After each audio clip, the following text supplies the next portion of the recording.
मित्रों महादेवा नमः। मैं राधिका नंदन आप सभी मित्रों का फिर से इस महादेव संस्कृतम यूट्यूब चैनल में स्वागत एवं नंदन करता हूँ। हम लोग संपूर्ण संस्कृत व्याकरण की श्रृंखला पढ़ रहे हैं। इसी वर्तमान समय में संपूर्ण संस्कृत व्याकरण श्रृंखला में कारक प्रकरण चल रहा है और कारक प्रकरण का यह 14वां पार्ट है, जिसमें हम लोग सप्तमी विभक्ति को पढ़ेंगे, अर्थात अधिकरण कारक के कुछ सूत्रों को पढ़ेंगे।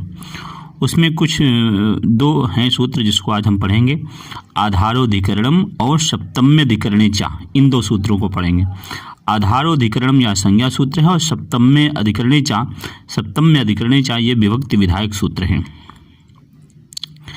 चलिए देखते हैं सूत्र। स्लाइड में आपको सूत्र दिख ही रहा होगा। सप्तमी विभक्ति व्याकरण में अधिकरण कारक, सप्तमी विभक्ति अधिकरण कारक।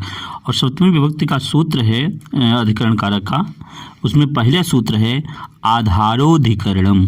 आधारोधिकरणम यह सूत्र अष्टाध्यायी के प्रथम अध्याय के चतुर्थ पाद का 45वां सूत्र। ये कहता है आधारा अधिकरण, आधार को अधिकरण कहता है। सिर्फ सूत्र का इतना अर्थ है।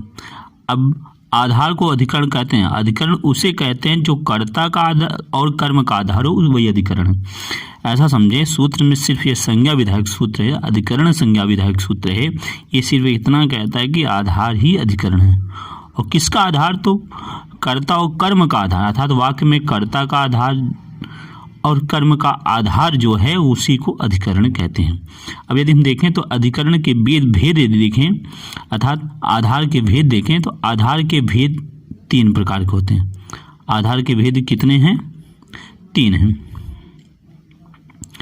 आधार के 3 भेद होते हैं। नंबर 1 देख लें, जो आधार के भेद है वो 3 है। नंबर 1 ये है आधार के 3 भेद। नंबर 1 है औपश्लेषिक आधार, और दूसरा वैषयिक आधार, और तीसरा अभिव्यापक आधार।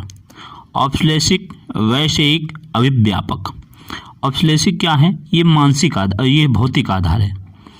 औपश्लेषिक जो आधार है वो भौतिक आधार, कहने का प्राय है इसका जुड़ाव, इसमें कर्ता या कर्म का जुड़ाव भौतिक रूप से होता है, जब चाहे तब वो उससे हट सकता है। जैसे कटे आस्ते, जैसे वो सह कटे आस्ते वह चटाई पर बैठा है, तो जब चाहे बैठे, जब चाहे चटाई से अलग हो जाए। क्या? या भौतिक आधार है, अर्थात स्वेच्छा पर निर्भर करता है कि आप उस आधार का आश्रित लेना चाहते हैं अथवा नहीं लेना चाहते हैं। और जो दूसरा आधार है वैषयिक आधार, वो मानसिक आधार होता है।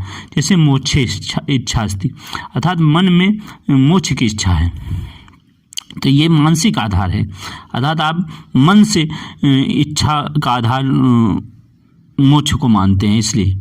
और अभिव्यापक आधार है कि अर्थात जिसमें व्यापक अर्थात किसी वस्तु के प्रत्येक कण में वो विद्यमान है, तो उसे अभिव्यापक आधार कहते हैं। जैसे तिलेषु तैलम, तो तिल के प्रत्येक पार्ट में, प्रत्येक भाग में, अंश में तेल विद्यमान है, इसलिए अभिव्यापक आधार है। पयसि धृतम, जैसे दूध के प्रत्येक बिंदु में घी है, ये अभिव्यापक आधार है। और तीसरा है सर्वस्मिन् आत्मास्ति, सभी में आत्मा है, ये भी क्या है? अभिव्यापक आधार है। इस प्रकार आधार 3 है। औपश्लेषिक आधार अर्थात भौतिक आधार, इसे भौतिक आधार भी कहते हैं। और दूसरा है वैषयिक आधार, जिसे मानसिक जुड़ाव भी कह सकते हैं। अभिव्यापक आधार अर्थात प्रत्येक भाग में विद्यमान होना ही अभिव्यापक आधार है। औपश्लेषिक आधार का उदाहरण है कटे आस्ते, वैषयिक आधार का उदाहरण है मोक्ष इच्छास्ति, और अभिव्यापक आधार का उदाहरण है तिलेषु तैलम पयसि धृतम सर्वस्मिन् आत्मास्ति। अब इसके बाद आइए दूसरा सूत्र। दूसरा सूत्र देखिए, तो दूसरा सूत्र है सप्तम्यधिकरणे चा। ये कहता है कि अधिकरण कारक में सप्तमी विभक्ति होती है। क्या बोला? कि अधिकरण कारक में क्या है? सप्तमी विभक्ति होती है। अब देख लीजिए यहाँ पे, ये है सप्तम्य अधिकरणे चा कहता है। ये सप्तम्य अधिकरणे चा, ये अष्टाध्यायी के दूसरे अध्याय के तीसरे पाद का 36वां सूत्र। ये कहता है कि अधिकरण कारक में सप्तमी विभक्ति होती है।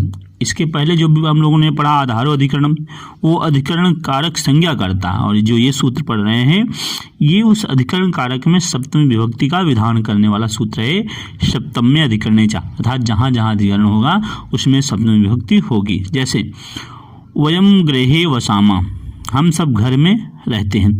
यहाँ देखिए चूँकि घर में रहते हैं तो आधार घर है, तो इसका आधार और अधिकरण से इसकी अधिकरण संज्ञा हुई। उसके बाद अधिकरण होने के बाद ग्रह में सप्तमी अधिकरण चा से इसमें सप्तमी व्यक्ति का विधान होकर गृहे बना और इस तरह वाक्य बन गया वयम गृहे वसामा, हम घर में रहते हैं। फिर है गंगायाम निर्मलम जलम अस्ति, गंगा में निर्मल जल है। देखिए गंगा को जो निर्मल जल है, क्योंकि गंगा में निर्मल जल है तो ये आधार है, गंगा जल का आधार, निर्मल जल का आधार है गंगा है, इसलिए आधार और अधिकरण से गंगा शब्द की अधिकरण कारक संज्ञा हुई। उसके बाद सप्तम में अधिकरण आया और उस इस सूत्र से इसमें सप्तमी विभक्ति का प्रयोग होकर गंगायाम बना और पूरा वाक्य बन गया गंगायाम निर्मलम जलम अस्ति, अर्थात गंगा में निर्मल जल है। उसी तरह क्षेत्रेषु अन्नम उत्पाद्यते, खेतों में अन्न उत्पादन होता है, तो अन्न का आधार खेत है, तो आधारो अधिकरण से खेत शब्द की अधिकरण कारक संज्ञा हुई। फिर सप्तम में अधिकरण सूत्र से उस क्षेत्र में खेत में अथवा क्षेत्र में सप्तमी विभक्ति लगकर क्षेत्रेषु पद बना और पूरा वाक्य बन गया क्षेत्रेषु अन्नम उत्पाद्यते, खेतों में अन्न उत्पन्न होता है। फिर आए वनेषु सिंहा वसंती, वनों में सिंह रहते हैं। और देखिए वनेषु सिंहा वसंती, वनों में सिंह रहते हैं, तो चूंकि सिंह वन में रहते हैं इसलिए आधार अधिकरण से वन की अधिकरण कारक संज्ञा हुई और सप्तमी अधिकरण चा से वनेषु में सप्तमी विभक्ति होकर वनेषु शब्द निष्पन्न हुआ सप्तमी विभक्ति में और पूरा वाक्य बना वनेषु सिंहा वसंती, वन में शेर निवास करते हैं। और कुछ देख ले कुछ पॉइंट, एक पॉइंट और है, ये पॉइंट है कि कुशल और निपुण शब्दों के योग में सप्तमी विभक्ति होती है, अर्थात यदि कुशल का योग हो अथवा निपुण शब्द का योग हो तो उसमें भी सप्तमी विभक्ति का विधान होता है। जैसे शास्त्रे कुशलास्ति, तो कुशल शब्द के कारण शास्त्र में सप्तमी विभक्ति हो गई है, ठीक है ना। फिर उसी तरह विद्वान वेदेषु निपुणास्ति, निपुण योग के कारण, निपुण शब्द के योग के कारण वेद में सप्तमी विभक्ति हो गया है और बना है वेदेषु, और बना क्या है वेदेषु।